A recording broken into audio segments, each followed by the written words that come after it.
Turns out that 85% of all the world's production of IV bags, the saline that we need desperately, were made in these plants in Puerto Rico. And all we needed was one Category 5 hurricane to come through and take it out. Maria came through a year and a half ago, and the world went into a major crisis with a shortage of IV bags. Now, that was so obvious that was going to happen, and yet we don't prepare. That's so foolish. I know, I agree. And that's what, hopefully this is a wake-up call. The business community, I hopefully will wake up.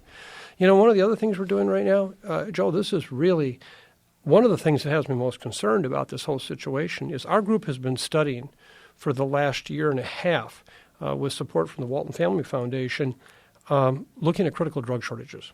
It turns out that we identified 153 drugs in this country that people need right now or they die. I mean, it's on the crash card. It's acute critical drugs.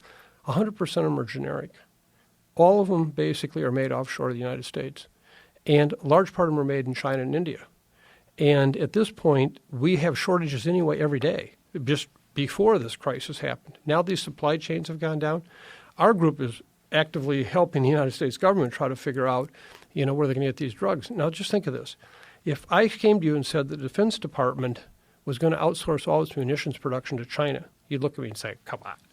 You know what? The U.S. Defense Department has no more access to these drugs than anybody else. They are beholden to China for these drugs. 690,000 Americans have end-stage renal disease right now. Most of their primary drugs are coming from China. And now with the shutdown and what's happening with this, and this is what I talked about in the book, why I was so concerned, because we are at risk.